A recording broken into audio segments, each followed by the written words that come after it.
Huygens का तरंग सिद्धांत पहले हम लोग डिस्कस करेंगे और फिर हाइगेंस का द्वितीय तरंगिकाओं का सिद्धांत क्या होता है वो चीज जानेंगे और इसमें मतलब उन्होंने क्या क्या परिकल्पनाएं दी वो चीज हम देखेंगे। फिर हाइगेंस कहाँ कहाँ सफल हो गया, किस किस चीज की व्याख्या करने में प्रकाश की जितनी प्रॉपर्टी हमने लास्ट टाइम में देखी थी उनमें से किसको उसकी जो है व्याख्या करने में सफल रहा और किसको वो व्याख्या करने में असफल हो गया। ठीक है, ये दोनों पॉइंट डिस्कस करेंगे। तो कहने का मतलब है आप इस लेक्चर के माध्यम से कई सारी चीजें आप सीख पाएंगे। देखिए सबसे पहले जो है हाइगेंस का तरंग सिद्धांत, जैसे जब ये सारी चीजें प्रॉपर्टी आ गई कि प्रकाश की क्या क्या प्रॉपर्टी है ना, तो उसके बाद में वैज्ञानिकों ने क्या किया कि एक एक प्रॉपर्टी को एक्सप्लेन करना शुरू किया। तो कोई जो है तरंग प्रकाश को ये मान रहा था कि तरंग के रूप में चलता है, तो जब प्रकाश को तरंग के रूप में माना गया तो कुछ प्रॉपर्टीज का अच्छे से एक्सप्लेनेशन हो पाया और कुछ का अच्छे से एक्सप्लेनेशन नहीं हो पाया। और जब इसको पार्टिकल के रूप में माना गया कि जो प्रकाश है वो एक पैकेट ऊर्जा के बंडल या पैकेट के रूप में चलता है, अर्थात छोटे छोटे कणों के रूप में चलता है, कण के रूप में माना गया, तब भी कुछ प्रकार की जो है प्रॉपर्टीज का लाइट के एक्सप्लेनेशन हो पाया, लेकिन सभी का नहीं हो पाया ना। तो हम लोग आज जो है ये मानकर चल रहे हैं, हाइगेंस ने उनमें से क्या किया था, हाइगेंस ने जो है लाइट को ये माना कि वेव फॉर्म में वो चलती है, मतलब तरंग के रूप में चलती है। तो तरंग के रूप में अगर वो चलती है तो उसमें उन्होंने क्या क्या चीजें बताई वो चीज हम लोग डिस्कस करेंगे। ठीक है, तो हाइगेंस जो है ये एक वैज्ञानिक थे, हालैंड के एक वैज्ञानिक थे।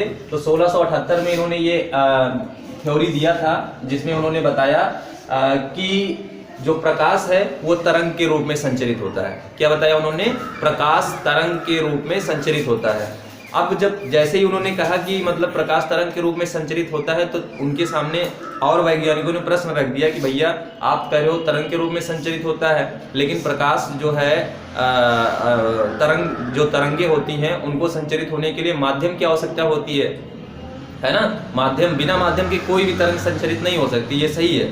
तो उन्होंने उनके पास प्रश्न रखा कि और प्रकाश जो है निर्वात में भी चल सकता है। उदाहरण उन्होंने दिया कि सूर्य और पृथ्वी के बीच में जो है बीच में वैक्यूम है, निर्वात है, और वहां से भी प्रकाश होकर के चला आता है।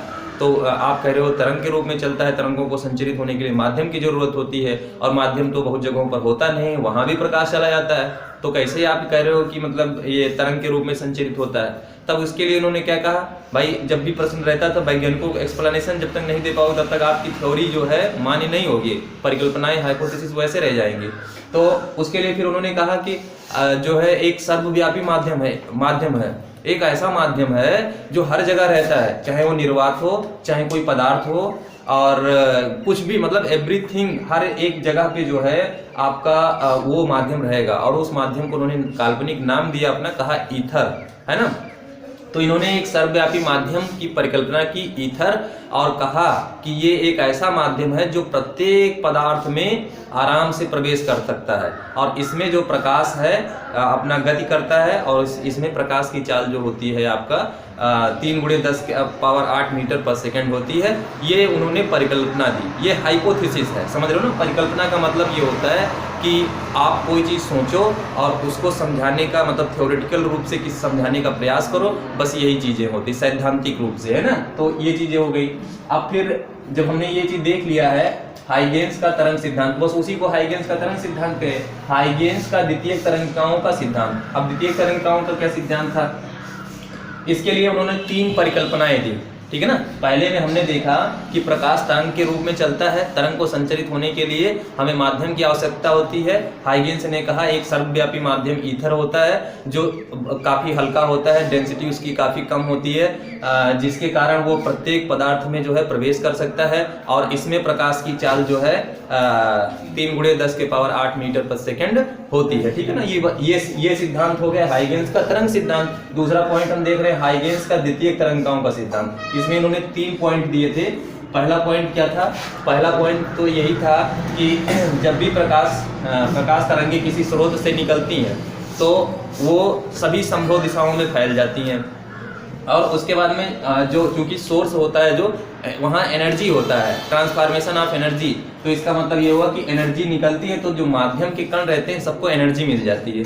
माध्यम को जैसे सोर्स से अगर तरंग निकला तो वहां से क्या हो जाता है, सामने या सभी संभव दिशाओं के जितने भी माध्यम के कण रहे हैं उनको क्या मिल जाता है, ऊर्जा मिल जाती है। और जब कभी ऊर्जा मिल जाती है तो वो सारे पार्टिकल क्या करते हैं, वाइब्रेशन करने लगते हैं, दोलन करने लगते हैं। ठीक है, तो जिसके अर्थात माध्यम के कण क्या करने लगते हैं, दोलन करने लगते हैं। अब कभी भी जब माध्यम के कण कहीं पर अगर माध्यम के कण कंपन की समान कला में हो, मतलब कोई एक ऐसा पृष्ठ खींचे आप माध्यम में जहां स्थित सभी कण, जिस पर स्थित सभी कण कंपन की समान कला में होते हैं, तो ऐसी स्थिति में वो हम उस पृष्ठ को क्या कहते हैं, तरंगाग्र कहते हैं। ठीक है, तरंगाग्र कई तरह का होता है, कई आकृतियों का होता है। तरंगाग्र की आकृति इस बात पर निर्भर करती है कि जो सोर्स है, जहां से वो तरंग निकल रही है, वो कैसा है, गोलीय है, समतल है, बेलनाकार है। जिस तरह का सोर्स रहेगा उस तरह का हमको तरंगाग्र यानी वेव फ्रंट प्राप्त होगा।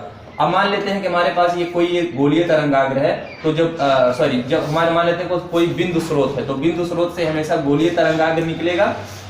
ठीक है, तो पहला पॉइंट इनका क्या हो गया कि यदि हम माध्यम में स्थित मतलब माध्यम में कोई पृष्ठ खींचे जहां स्थित सभी कण, माध्यम के कण क्या हो, कंपन की समान कला में हो, तो उसे उस पृष्ठ को तरंगाग्र कहते हैं। ठीक, तो ये पहला पॉइंट हो गया, मतलब डिफिनीशन ऑफ वेव फ्रंट की परिभाषा। दूसरा पॉइंट क्या बताया इन्होंने कहा कि जब भी स्रोत से निकलती है प्रकाश तरंगे या तरंग जो है स्रोत से निकलती है, तो स्रोत से निकलने के बाद में जब वो दूसरे पार्टिकल से टकराती है, मतलब माध्यम के कणों से जब टकराती है, तो हर एक माध्यम का कण एक नया स्रोत का, एक नया जो है स्रोत का कार्य करता है। स्रोत का मतलब जैसे यहाँ पर स्रोत था ना, यहाँ से क्या निकला था, तरंग निकली थी। अब उसके बाद में आगे जब ये बढ़ेगा तो माध्यम के कण में जितने भी कण है, माध्यम में जितने भी कण है, वो एक नए तरंग स्रोत का कार्य करें। मतलब जब वो पहले यहाँ से तरंग चली और तरंग आकर के जब माध्यम के कण से टकराई, तो जैसे ही इससे टकराई ना, तो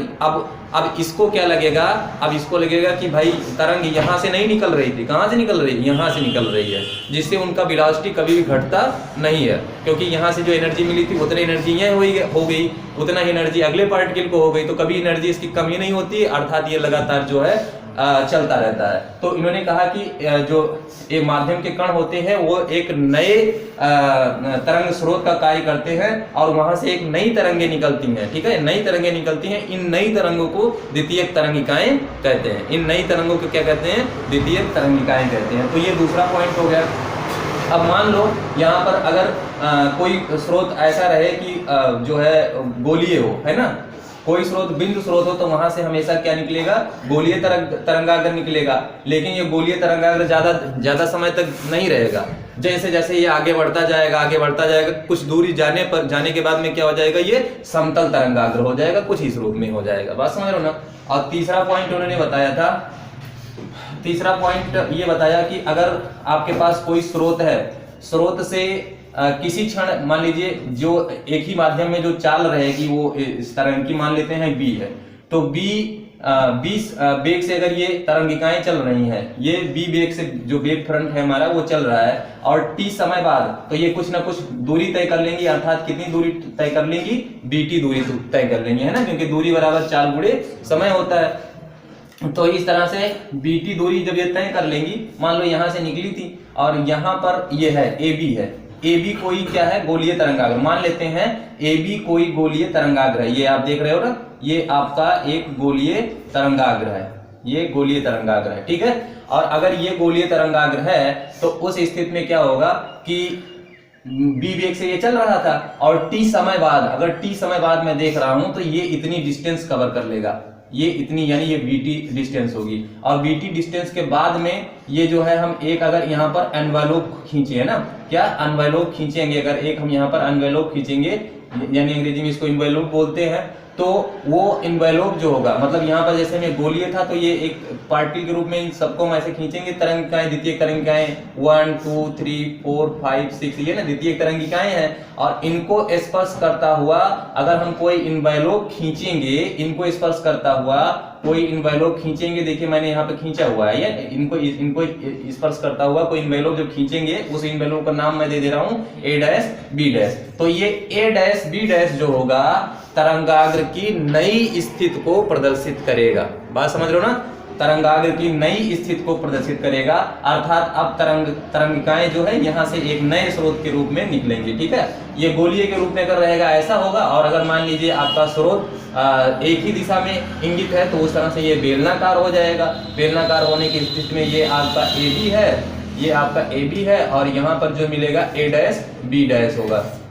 अच्छा, एक चीज और है कि इन वैल्यू को हम पीछे की तरफ भी खींच सकते हैं, पीछे की तरफ खींच सकते हैं, यानी ए डैश और B dash, A double dash B double dash भी खींच सकते हैं। तो यहाँ पर भी क्या होना चाहिए, एक नए स्रोत के रूप में द्वितीय तरंगिकाएं इधर भी निकलनी चाहिए, लेकिन यहाँ पर जो है उन्होंने कहा कि नहीं, ऐसा नहीं होगा, और इसके पीछे कोई स्पष्ट कारण भी उन्होंने नहीं दिया। हाइगेंस ने इसको क्या कहा, इसकी स्थिति को नकार दिया कि पीछे वो तरंगे पीछे नहीं लौटेंगे, वो खाली आगे बढ़ेंगे, आगे बढ़ेंगे। जैसे रे में होता है ना, लाइट में क्या होता है, लाइट में रे में क्या होता है, एक स्रोत से प्रकाश जहां हमेशा अगर आपको एरो के रूप में रो को दिखाना होता, सॉरी रे को दिखाना होता, किरण को दिखाना होता, तो आप क्या करते हो, ऐसे दिखाते हो ना कि ऐसे दिखाते हो। ये बताओ, रो है, सॉरी रे है ये नहीं, रे क्या होता है, हमेशा एक एंड पॉइंट होता है और एक उसमें एरो होता है, इस तरह से दिखाया जाता है। तो इसके लिए उन्होंने बताया था कि पीछे वाला जो ये पीछे द्वितीय तरंगिकाएं नहीं उत्पन्न होती हैं, केवल सामने की तरफ उत्पन्न होती हैं, और सामने आपका जो है वेव प्रोपोगेट करता रहता है। ठीक है,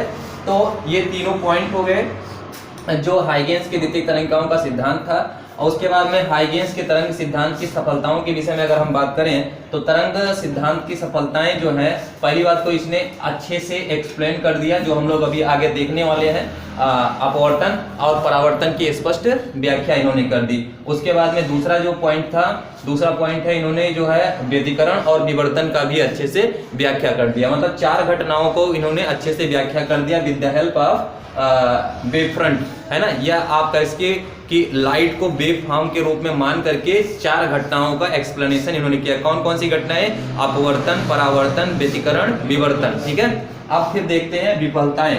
विफलताएं यानी ये जो हाइगेंस का तरंग सिद्धांत था, कहां पर फेल हो गया, किस चीज को वो एक्सप्लेन नहीं कर पाया। तो पहला पॉइंट तो ये था कि ये ध्रुवण को व्याख्या नहीं कर पाया। ध्रुवण को क्यों व्याख्या नहीं कर पाया, क्योंकि इसमें इन्होंने माना था प्रकाश अनुदैर्घ्य तरंग होता है, जबकि प्रकाश वास्तव में अनुप्रस्थ तरंग होता है। इलेक्ट्रोमैग्नेटिक थ्योरी में क्या देखा था कि जो प्रकाश होता है वो विद्युत चुंबकीय तरंग के रूप में संचरित होता है, और वहां पर हमने जो है प्रकाश को अनुप्रस्थ माना था, समझ रहे हो ना, तब हम लोगों ने वहां पे प्रूव किया था। तो यहाँ पर लेकिन यहाँ पर हाइगेंस ने उसका उल्टा बोला। यहाँ उन्होंने क्या कहा, प्रकाश अनुदैर्घ्य तरंग के रूप में संचरित होता है, जिसके कारण इन्होंने जो प्रकाश की घटना होती है ध्रुवण की व्याख्या ये नहीं कर पाए।